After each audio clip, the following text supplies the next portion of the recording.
Is anybody familiar with the Oakland area, the Bay Area, Richmond, Oakland, certain parts of San Francisco, Vallejo? Nah, nobody? I mean, I live in Sacramento, but I'm not too familiar with every single part. I know I go and visit. Does the accent that you will, does that sound familiar? Yeah, like he was saying OGs. We use that term over here too. Yeah. So yeah, familiar. like, what you find, right? A lot of people, when they go into professional spaces, when they're doing interviews, they want to leave that language and that lingo behind, right? It's not professional. But I think it's important, and there's something to the fact that they don't do that. And it's something about Oakland to where that code switching is not there. Any other thoughts, questions, concerns about the video, something that stood out to you guys? Does anything, well, since there's no comments or questions, we'll jump into the readings for the day. But what I want also for you guys to be attentive to, this idea of the commonalities, right, between the Africans who were on the continent of Africa and how Ryan Coogler articulated how his family dynamics go, right? When he talks about that ritual, well, shit, that looks familiar, right? That's how we formulate ourselves back home too, right? So keep that in the back of your mind as we're working through the material today. So we've covered thinkers who from the continent of Africa themselves, right? And Ngugi is a continental African. Malidoma Patrice Somé is a continental African, right? We've read through Amy Césaire. Did we do Amy Césaire? Yeah, we did Amy Césaire earlier in the semester. He's also from Martinique. So those are Caribbean thinkers, right? This gentleman here who we read today is Edward Glissant. He is from Martinique as well. The book that this is extracted from is called Poetics of Relation. That becomes very important in understanding Glissant's argument, this idea of relation. Two, a poetic, right? So what a poetic is like combining poetry and an essay into one, right? So it's a form of argumentation that's not so locked in structure. You can be a little bit more fluid with the way that you manipulate language, right? So that's something to keep in mind as well. Glissant was born in September 21st, 1928. He made his transition in February of 2011. He's a French writer, poet, philosopher, but he's from, like I said, Martinique, which is a French colony. So the French came and colonized the area of Martinique. That's why they speak French, right? He studied under Amy Césaire. So the gentleman that we read, maybe 2 weeks ago, and the discourse on colonialism was his professor in his college, in his graduate studies.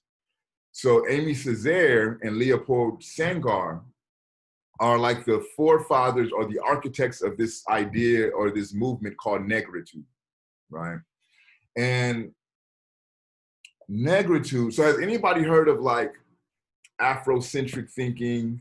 Yeah, Afrocentric thinking, that's really the only other way to call it. Or for that matter, the flip side of Afrocentric thinking, Eurocentrism, right? Is it? Yeah, you had your hand up. I don't know who it is because you're calling on your phone, so I don't have a name. But is there a question? Yeah, can you hear me? Yeah, I can hear you. This is Mira.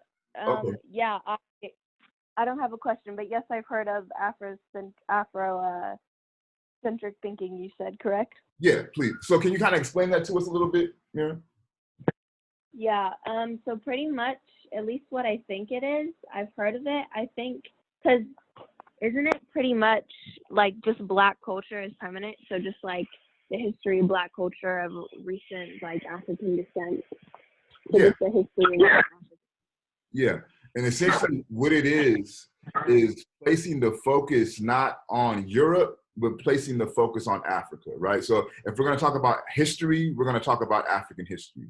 We're going to talk about philosophy, we're going to talk about African philosophy, right? So the center and the focus becomes Africa or Afro things or African aesthetics, right? Just like the flip side of that is Eurocentric thinking. We exist in a Eurocentric paradigm, right? When we learn history, we learn European history, right? When we learn philosophy, we learn European philosophy.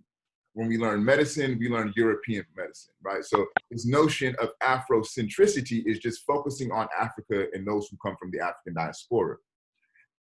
Negritude is the precursor to Afrocentricity, right?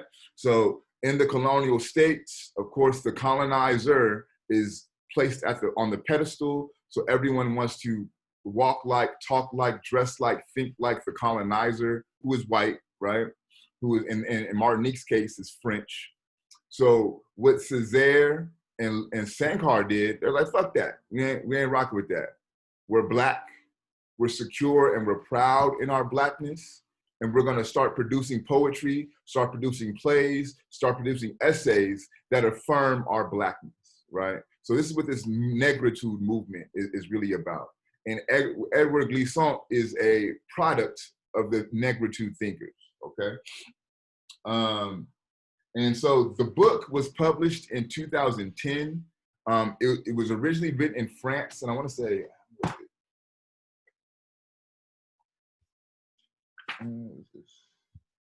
so in 1997, in 1990, he originally published this in French. It was just now translated into English in 2010. The translator is a lady named Betsy Wing. But again, this idea of poetic, keep that in mind, and then this notion of relation. So kind of let me get into what I found of interest in the reading itself. And you guys could use this material for your fishbowl, or you could just talk about whatever you thought was interesting. So one, he talks about deportation to the Americas. I'm curious to know what you guys think Glissant meant by this notion of deportation, right? What type of images is he invoking with this notion or this idea of deportation? What is the dark shadow? What is that a symbol for? How is Glissant using terms like shadow, abyss, the unknown? What is he up to with that, right? Did anybody have to stop in the middle of the reading and kind of look up words for understanding? So what are some of the words that were looked up? I see, Charlene, you're shaking your head. What word did you have to look up? You're on mute. Yeah, you're on mute. You good. Abyss, I searched up the word because he was using it a lot to kind of connect it to the, when he referenced like the boat, he was talking about the boat. Mm-hmm. And he was just, I feel like he was trying to kind of like emphasize that like the depth of the boat, and I feel like the meaning of it. Yeah, but I had to search up that word. Sure. I feel like he was using it a lot to just kind of like show impact in his words. So Sherilyn brings up a good point, right? She's saying that one, she noticed that he used that word a grip, right? So it's like, well, damn, if he's using this word so much, I need to know what he means by that and what that means. So that prompted her to look that up. So again, as a scholar, those are the type of things that you guys should be thinking about. Valeria, what were some of the words that you looked up? I looked up the same word because that's where I also saw it pop up a lot and I didn't know what it meant. Oh, cool. So for me, I had to look up tutelary. I don't know if you guys ran across that, but there's, I think, I want to say on page 5 or 6, he uses this word tutelary. And I'm like, what the fuck is a tutelary? But it's something that serves as a protector or a guardian, right? Another thing, so I mentioned how the book was translated in 2010, right? With the translation, there was a glossary that Betsy Wing provided the readers, because there's certain words in the Martinican French that doesn't really translate to English. And one of those words, and I'm probably gonna mispronounce it, but it's a Gehenas, G-E-H-E-N-N-A-S. And the definition based on the glossary is a place serving as a place of hell or fiery torment. So that's something that was provided through the glossary, right? So those are 2 things I had to look up. Another thing that I found interesting was the juxtaposition between the written and then the oral, right? And the way that he has this play out is in the belly of the boat.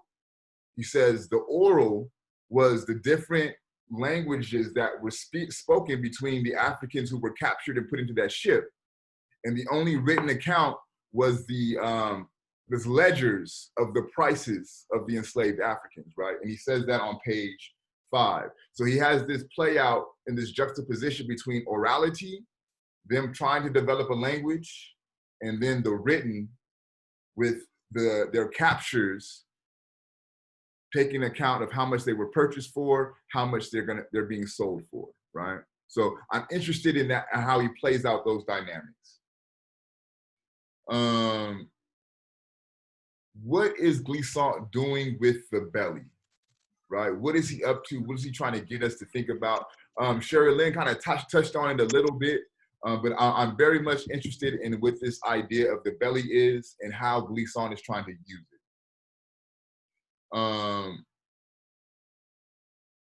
And then also within this belly symbolism, he uses things like pregnant, right? He uses things like womb, the womb of the abyss. What is he trying to get his readers to think about when he uses that terminology? And then he also talks about cargo being thrown overboard. What is that cargo? And why does that become important? He also talks about when throwing that cargo overboard, the signpost that is throughout the Atlantic Ocean that will take you from Ghana to the West Indies, right? What are those signposts? And it speaks to what that cargo is.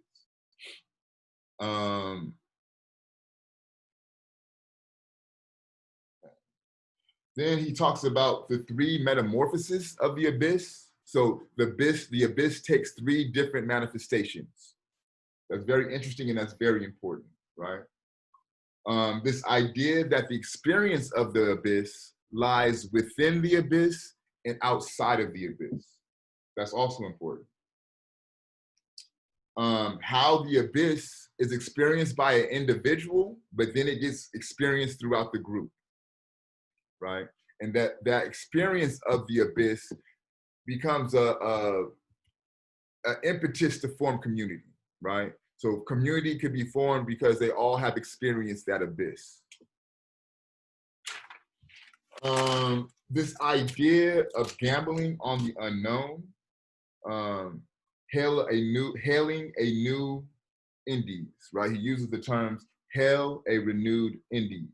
So keep in mind when he's saying the Indies, he's talking about the West Indies, the Caribbean. So what does he mean by that? Why does he feel that it's important to stay within poetry, right? So Edward Glissant, he has his Ph.D., right? He's a doctor. So he could write a highly philosophical and intellectual essay. He has the capability of doing that, but he chooses to work within poetry. That's something that he makes a designated decision to do. Why do you guys think that is? So these are the things that I find of interest, right?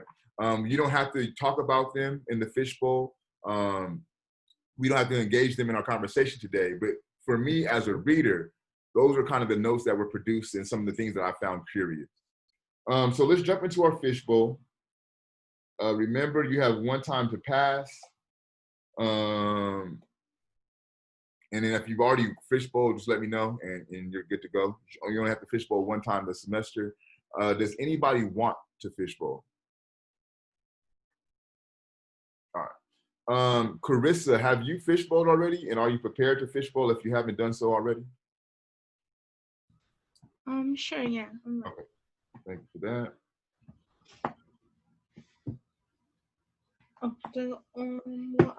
Give me 1 second, Chris. Let me get to the other participants real quick. Melissa, have you fishbowled already? Yeah, I fishbowled. Okay, thank you. Like low-key running low. Samantha, have you fishbowled already? I want to say you have. Yeah, I fishbowled already. Jocelyn, I know you fishbowled. Helena, have you fishbowled already? No, I haven't. Are you're prepared? Okay, thank you for that.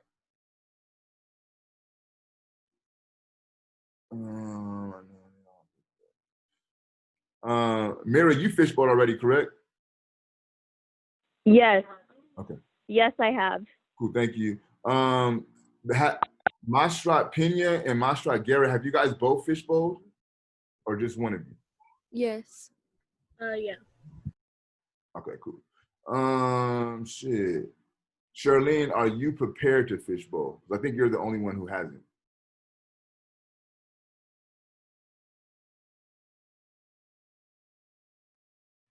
You're on mute still.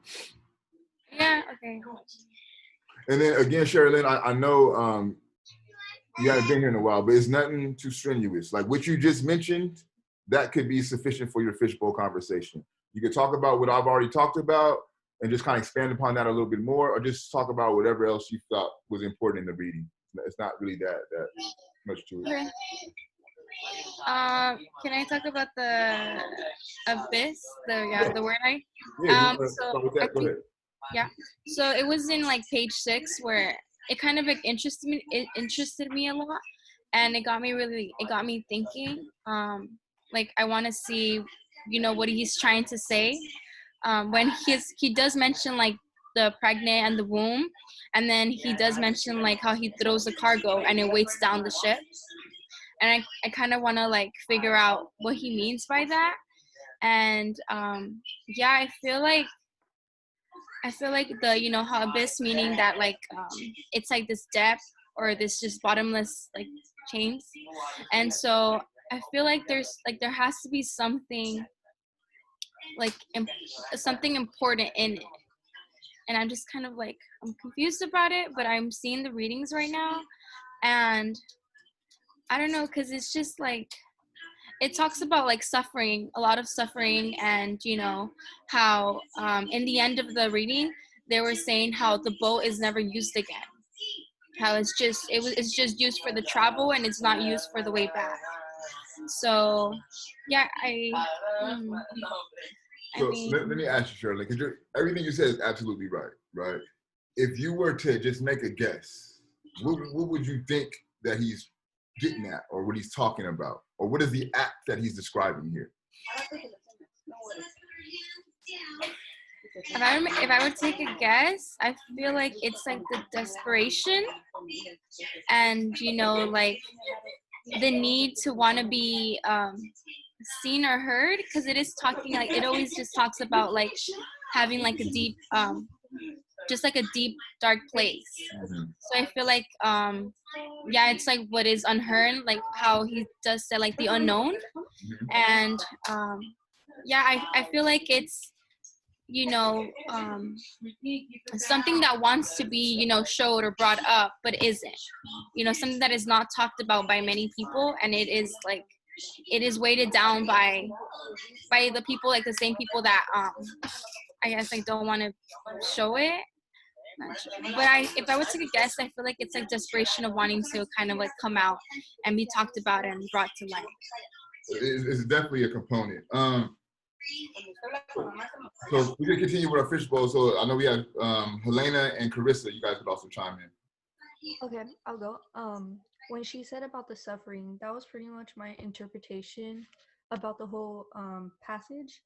As it says in page 7, the last paragraph, it says, "But their ordeal did not die. It quickened into the continuous thing, the panic of the new land, the haunting of the former land, finding the alliance with the exposed land, suffered and redeemed." And when I read that, it showed a lot of fear. They were living in constant fear.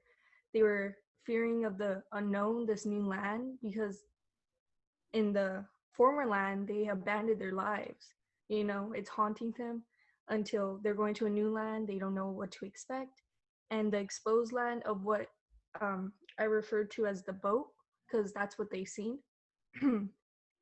So they're suffering there. They don't know what to expect more to come. So I thought that was really, really sad. You're absolutely right, Elena. But let's slow down a little bit. Right? Okay. No, I mean you're good, but I'm saying in slowing down, we're gonna unpack what's being said, right? Oh, of course, cool. But so one, who is there? Because the sentence says, "But their ordeal did not die." So who is there? Who is the they that they're talking about? The Africans being deported. Right. So within that, we know that the former land is where?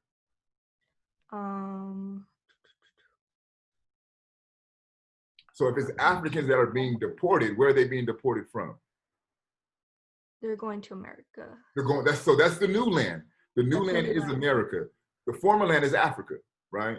Oh, Africa, yeah, of course. So if he's talking about your former land is America, I'm sorry, your former land is Africa, the new land is the Americas, you're on a boat, what experience is he describing without naming the experience?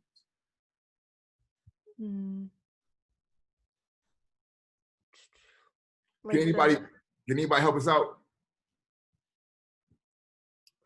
Well, overall, he's talking about the slave trade, or some people also know it as the triangular trade. Yes, absolutely. So keep that in mind. What he's talking about and what he's dealing with is the slave trade, right? The transatlantic slave trade. The signpost on the bottom of the Atlantic Ocean, right? So they traveled from the west coast of Africa across the Atlantic to the Americas and to the West Indies. Think about what a signpost is. When you're driving, you need what? A stop sign to tell you when to stop, a signal to tell you when to go, right? You have signs on the freeway to tell you which direction to go, right? So what Glisson is describing are the African bodies thrown overboard that could be used as an actual signpost to show you how to get from the west coast of Africa to the Caribbean, right? So that's the metaphor that Glisson is working through, right? This is a poetic on enslavement. This is a poetic on the experience of being in the bottom of that boat, right? So we know now who there is, right? And we know that ordeal that they're going through, this process of being enslaved, it did not die. It quickened into the continuous, discontinuous thing, right? The panic of the new land, the haunting of the former land. So the panic of the new land, right? One, they don't even know where the new land is. They just know that they're on a boat, right? And that unknown, it gives them a sense of panic, right? At the same time, they're haunted by the memories of where they left, right? That's where that whole tutelage comes from, because he's talking about these signs and these symbols and the gods that made them safe, right? They were ripped from that process, put into this boat, into the unknown, right? Finally, the alliance with the imposed land. So now they arrive to the land, right? So that's where you get this alliance, but it's imposed on them, right? They're forced there. Suffered and redeemed, right? So they suffered through that whole experience, but they become redeemed in the sense that they came to this land. I think that's even a play on words, right? The unconscious memory of the abyss served as a levium for the metamorphosis, right? So unconsciously they're remembering that abyss, that darkness, that boat, that ship, right? That serves as the metamorphosis. It serves as the conduit that changed who they are, right? That experience of going through the abyss, the experience of being in that ship. Carissa, what did you want to add to the fishbowl? I'm sorry, unless Helena, you weren't done. I did kind of cut your ass off. I'm sorry. Oh, no, you have some more you could add to that. Perfectly, thank you. Yeah. I was gonna say what they both said, but since I think y'all cleared up what my questions were, because I didn't know exactly where they're going. Okay. But now I know that we're going to America and how much they were tortured throughout the time in the deportation. So, Valeria, can I ask you a question? What made you attentive to the fact that he's talking about the slave trade? Well, it's mentioned in the first page, I believe. I wrote it down. And yeah, it's on the third paragraph of the first page. It says the slave trade came through the cramped doorway of the slave ship. Mm-hmm. And then also there was other readings that give like background information about it. So I would like to add on to what they shared in the fishbowl. So there's a line in page 7 that I wrote down. And it says, the torment of those who never escaped it, straight from the belly of the slave ship into the violent belly of the ocean's depth they went, So he says the belly of the ship and belly of the ocean. So the word abyss, we know already that it's like a bottomless, like something bottomless or something very deep. So I believe when he talks about that, he's talking about the deepest part of the boat, which is where all of the slaves were packed. And I also remember a quote that I saw on my high school textbook that said all these slaves were packed into the boat like sardines. They didn't have any like space for themselves. And many witnessed women giving birth. Some died of diseases. And when things came around, these slaves were then, those who were sick, weak, or already dead would be chained together and rolled like on the side of the boat. So they would each, like the first person thrown off the boat will then pull everybody on the chains down with them. So that's kind of what I interpreted that line. Like from the belly, the pregnant boat gave birth, as in like the slaves were being thrown off the boat into the belly of the ocean, which is the death. Well, shit, you should just taught class, Valeria, because that's the whole fucking essay. That's it. You got it, man. Absolutely. Like you nailed it on the head. That's a great interpretation. And also, what I want to point out, in which she said, right?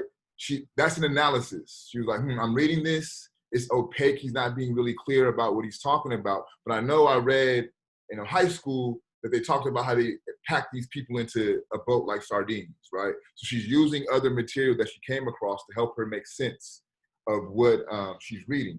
I want to do this for you guys though. So on page, what is this? The very first page, page 5, the opening paragraph, second line, there's like a little star at the end of Americas. You guys see that? If you go to the bottom of the page where she says third paragraph, you see that same star and it says the slave trade, right? So that is what's called, it's a footnote. So that star is letting you know to look to the bottom of the page. There's going to be more information that's going to detail what I'm talking about. So in reality, the reading stops here. That's where this page stops. These are footnotes that he adds to help us make sense of what we're reading, right? So that may show up in a variety of ways. You may see like a little star, a circle, or a symbol, or you may see a number, right? And you'll see a number, and then on the bottom of the page, there'll be a paragraph or excerpt to help explain what he's talking about. As readers, be attentive to those type of things because it's going to help you make sense of what he's talking about. Just think about this. Throughout the whole poetic, he never uses the word slave trade. He never uses it, but he mentions it in the footnote, right? So that's a way for us to get understanding on things that are very unclear, right? So be attentive to those little numbers, those little symbols that are on the back of words because they're designed to give you more information, right? So yeah, let's open up the fishbowl to other people's conversations. Anybody else could speak on what you thought was important, what you found was interesting. So what do other people think? Did you guys like the reading? What do you guys think about the poetic? And you can tell me if you don't like it, because I'm gonna be real with you. When I first read this, I was like, what the fuck is he talking about? I could not stand Glissant. Like I was in a seminar and he had us reading like all these French thinkers, and this was one of the first we came across, and I couldn't stand it. But for me, what happened is as I got like halfway through this book, his rhythm started to make a little bit more sense. I started to get what he was up to. So it's one of those things that you have to spend time with. Did anybody read this more than once? Yeah, I read like 3 times too. Yeah, me too. Like, so this is my second time reading the book, but when I read this for class today, I read the poetic 3 times because to me, that's the only way that it'll really make sense. But yeah, what were your other people's thoughts? What do you guys think about the reading? Any questions that you want to clarify?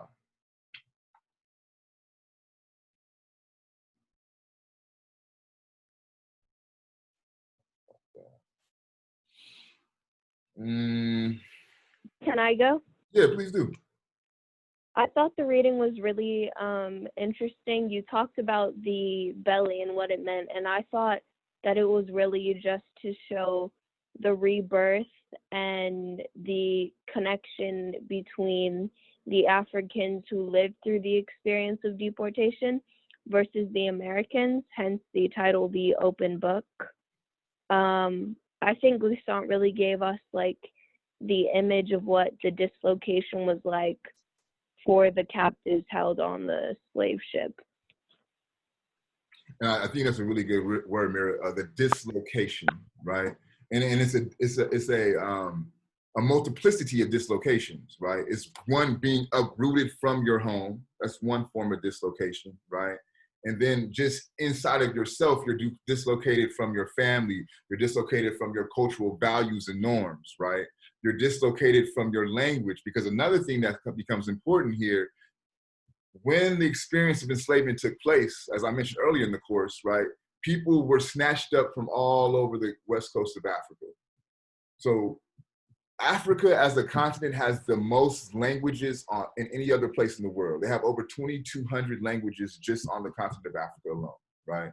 So if you think about that fact and all of these people being pushed together in the bottom of this boat, and you don't know what the fuck is going on, but you desperately want to know what's going on, and the only means that you have is to communicate.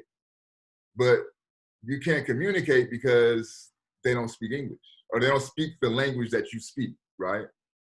So now we have to create a new system or a new way of communicating to each other to help us make sense of our situation, right? And this is what Glissant is interested in. How are new things being put together through this experience of enslavement, right? How does this abyss produce new relations? Has anybody been to New Orleans or know about like Creole culture? Yes. Okay, speak yes, a little bit on Creole culture for us, please. Okay, well, my family's Creole, some of my family. So pretty much, well, at least for me, what I know it is pretty much like, obviously the Creolization. So for me, it's like French, Native American, and Black. So it's pretty much the mixture of different cultures and the race and ethnicity that is in New Orleans. And most of people in New Orleans are Creole. And yeah, Mira, that was tell us about gumbo. How is gumbo made? Oh, so gumbo is pretty much shrimp. It's tons of seafood. So it's like shrimp, Creole seasoning. There's like the difference between Cajun food and Creole food, but Cajun food, Creole food is less southern to it, I think, in my personal opinion, when eating it. And it's pretty much seafood with sausage and sausage, seafood. Yeah.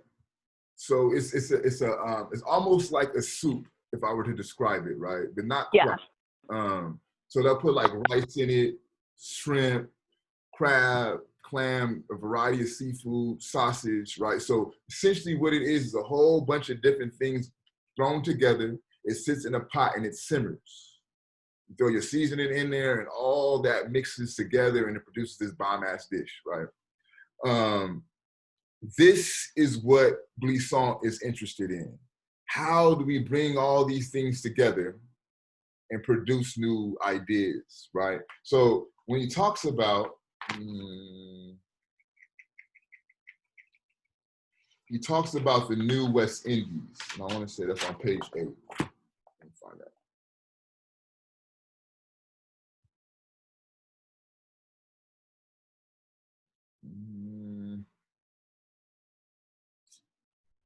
I'll read this part. It's not what I was looking for, but I can use it, it'll work.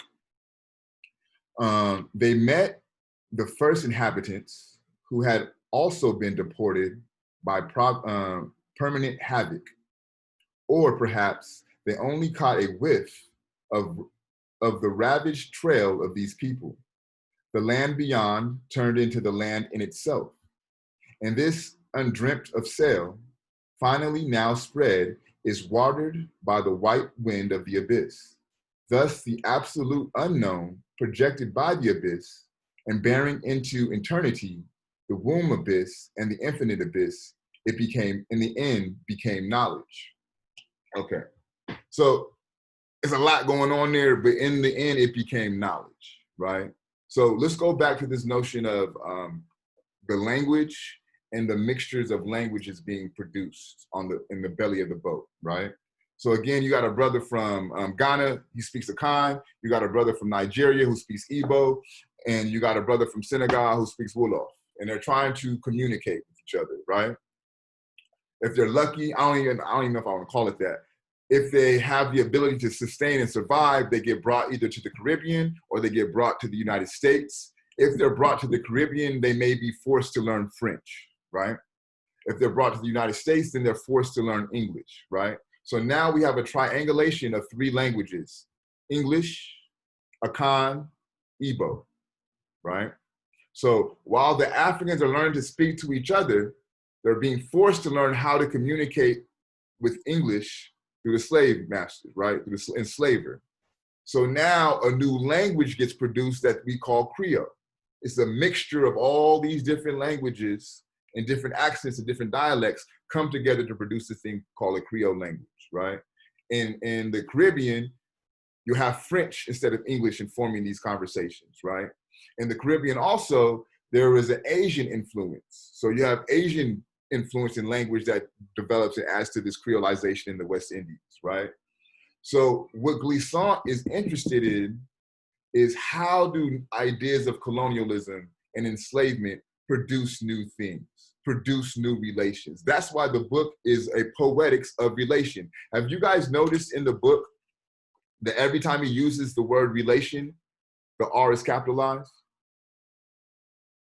There's a purpose in that, right? It's not, he's not trying to get us to think about relations in the way that we typically think about relations, right? Boyfriend and girlfriend, mom, dad, father, son. That's not the relation that he's talking about, right? He's talking about a bigger, higher level notion of relation, right?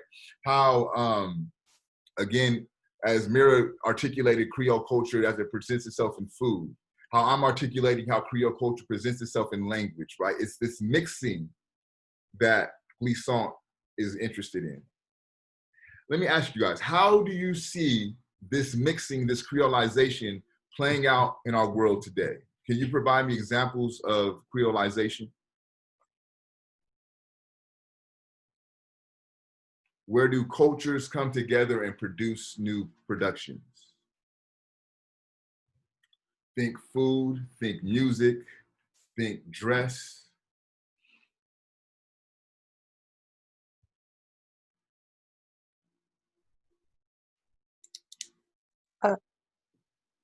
Go ahead, Mira. Yeah, we got you. Well, I was thinking a bit about how hip hop originated from Black people in America, and it was really popular in the 90s. And right now it's 2020, and K-pop is extremely popular. But believe it or not, K-pop takes a lot of elements of hip hop and incorporates that. So it's kind of interesting. Yeah, that's a creolization of hip hop, right? But to take Jocelyn's point and take it back further, if you talk about the origins of hip hop, when it started, I want to say 1979 is when we had like the first production of hip hop. Think about what a DJ does, right? You have a turntable, you have 2 records, right? So everybody in the party is grooving to this one record. But as a DJ, I know I'm about to bring in this new song. So what am I gonna do? I'm gonna blend that shit together, right? And it's gonna produce almost a new song, right? And then I'm gonna use that blend to fade into the next song that I wanna play. That's a creolization, right? So that's one of the elements of hip hop. That's hip hop in its origin, right? It was just about the DJ. As it evolves, producers become more important because the practicality of taking your DJ set with you everywhere, it just doesn't work, right? So the producer becomes more center stage. Does everybody know what a sample is? Okay, so Oh. Go ahead, Jocelyn, what were you gonna say? It's like a clip from either like a previous song or maybe just an audio. It can even be like a cow mooing, and then like you'll use it, and it's knowing that multiple samples can be used within different songs from different producers. Yep. So literally how sampling kind of comes to play, and especially 90s hip hop, early 2000 hip hop. You think about early Kanye, you think of, I don't know if you guys are familiar with people like Jay Dilla, producers like Knife Wonder. They're famous for sampling. So what they may do is take a drum from an African Fela Kuti beat, right? I'm gonna use these drums, that's gonna be the drum for my song.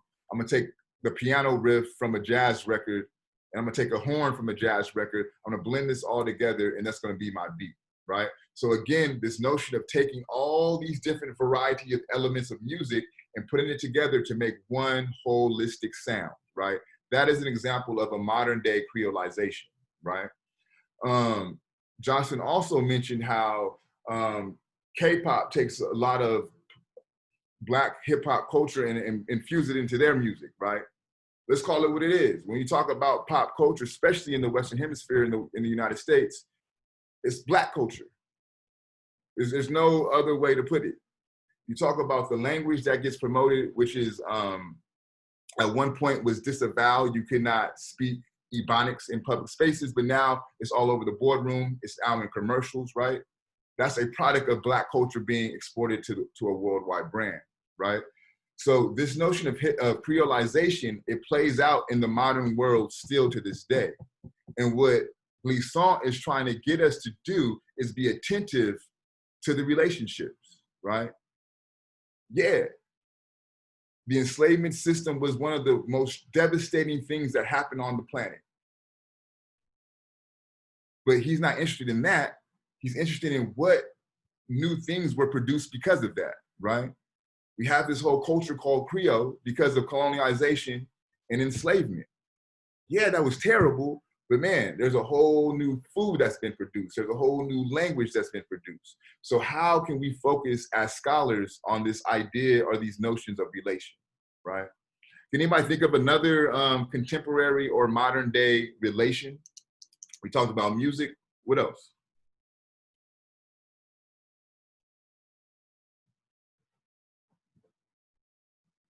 Go ahead, Jocelyn.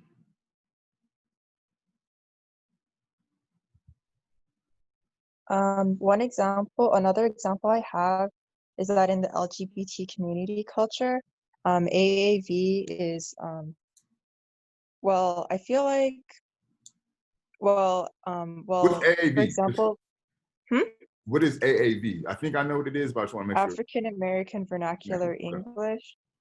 And so it's commonly used within the LGBT community. And I want to say sometimes, like, usually the gay men do that, even if they're not Black, like the white gay men. And also I wanted to note that in music, I'm pretty sure stuff like soul and blues, and that in country and other things were inspired from Black music. And then also I want to like really note that goth culture, the goth scene was originated from like Black people, but then white people honestly kind of took over it. And then like, can you believe there was this like goth clothing company that claimed that goth is white? And then it's like, sometimes they like put down other goth people who are Black just because they're Black. Notice in the community. And I think, so, and this is where the gothness plays out. So if you think about goth culture, right, they tie it to like Wicca. I don't know if you guys are familiar with that. It's like white witchcraft, right? But a lot of that stems from what you guys may call voodoo or voodoo, is what it's actually called. So those are African spiritual practices, right? And what happens is the Black folks who still practice that, they were enclosed in this notion called goth, right? They still do their ritual practices. They'll still do the symbols that still may identify with a lot of these African spiritual traditions. But then it gets commercialized, white folks get involved, and like white folks tend to do, say that it's theirs, right? And they came up with it and try to push out the original people who came up with this. Rock and roll. Everyone know who Elvis Presley is, but Chuck Berry came before Elvis Presley, and he was doing all the things that Elvis Presley was doing prior to Elvis Presley even touching on the scene, right? So a lot of what Jocelyn is saying, and I think it's slightly different from relation, because that's more appropriation or extracting someone's culture and making it yours. So it's slightly different from relation, but the premise is there, right? Being able to merge it with something else to produce something new. So has anybody heard of Santeria? Sherilyn, what you know about Santeria? Well, I listen to Sublime a lot, and they do have like well, that album where Santeria was from. I don't really know what like the meaning of the song is, but I mean, yeah, I don't know. So, but I have heard of it. Okay. So Santeria. Is it a religion? Yes, it's a religion. It's a religion. Yeah. From I'm not too familiar to it, but from what I know, I think it's a Cuban religion that derived from African. So Cuban people, they actually, when the African enslaved people started leaving the United States, they went to Cuba, and from there they started integrating their own religion into the Cuban people. And the Cuban people slowly took things from them too, and it became Santeria. It's also a song. Yeah. So what happens is, and this is directly related to Glissant, right? So just as these Africans in this boat are carrying language with them, they're carrying spirituality with them as well, right? So they take that to the Caribbean, to Cuba, to the Americas, right? But when they get on land, they're forced to adapt to Catholicism, or they're forced to adapt to Christianity, right? And so what happens in the Americas, the Africans that are placed on this continent take their voodoo or their African spirituality, they merge it with Christianity so they can still practice their African spirituality, but to the slave masters, it looks like they're practicing Christianity, right? So when I come to observe y'all church services, everyone's praying to Jesus and doing like you're supposed to do, but as soon as I walk out that door, I'm gonna go back to our voodoo practices, right? Or we'll blend the two together so that way you can't even tell the difference, right? And so how that plays out in Catholicism and Santeria, when they go into the Caribbean, right? So in Catholicism, you have your saints. Correct? I'm not Catholic, so correct me if I'm wrong, but you have your saints, right? But in a lot of voodoos, you have deities. So Ogun may be transferred into another saint. Oshun may be transferred into the Virgin Mary, right? So there's a blending of religious cultures, voodoo and Catholicism to produce this thing called Santeria, right? So again, that's a relation that is formed through these systems of oppression, right? So white folks gonna say, nah, you're gonna serve white Jesus. Indigenous folks like, okay, we're gonna put our own spin on it, and we're gonna blend it to the where we can still practice our indigenous spiritual systems, but it's gonna look like what y'all want us to do, right? So those are some of the ideas that Glissant is interested in this idea and this notion of relation, right? How can new realities be formed through whatever process that brought us together? And this is what he wants to get his readers to think about. So as scholars and as intellects, personally for me, my project as it pertains to relation is I'm thinking about ways to take theories that I disagree with, that I feel are backwards or wrong, and still be able to use them to serve my purpose as a scholar, right? So there's this thing called Afro-pessimism, and it kind of cloaks African people in this notion of being inhuman, right? This is how it tries to situate the Black experience. I disagree with that. I think that's bullshit. But now thinking about relation, how can I use that as a tool to fortify my arguments as a Pan-Africanist, right? So that's the intellectual notion of relation. How can you bring two opposing things together to make something new, right? That's also could be considered a dialectic. 5 minutes left. Okay, so next week, we're gonna move forward into the US continent. So we'll be reading Zornell Hurston's Mules and Men. What the background to that book is, Zornell Hurston is an anthropologist. She did her work in like the 1920s, a Black woman out of Florida. Once she got her Ph.D., she wanted to go back to Florida and do an anthropological study on the stories and the folklore of the people from her hometown. So there's this thing in the African tradition to where we would tell stories to help us make sense of the way things were in the world, right? And what she went to do in her research was to go take account of those stories, and she published it into a book. So we're gonna read one of those stories next week, and we'll have a conversation. I wanna say in 2 to 3 weeks, we'll be having our midterm. But before the actual midterm, we'll do a midterm review, so that way you guys will know what to anticipate. You'll have 5 questions. You'll only be responsible for answering 3 of the 5 questions. And then you'll have a week. So I'll probably send out the midterm on Monday, and then you have to get that to me by Tuesday of next week. So you have about a week to take the home to do the midterm and have that back to me. Also with the midterm, you want to submit your journals as well. So we'll recap that in more detail as we get closer to the midterm date. I just want to kind of let you guys know that that is coming. Also, once we finish our midterm, I'm going to group you guys up into groups, and then we'll start, that way you guys can start working on your projects and your final project for the semester. And that's the project on taking a song and doing an oral presentation on that song. So how the groups will work, you'll just pick a song, and whoever picks those songs is going to be that group, right? So it's pretty straightforward. Is there any other questions, comments, or concerns for me? I have a question. Yeah. How many journals should we have done by the midterm? Let me do this. 1 second. I'm gonna pull up the Google Classroom site, and I'll let you know. I want to say we should have 5 by now. 1 second.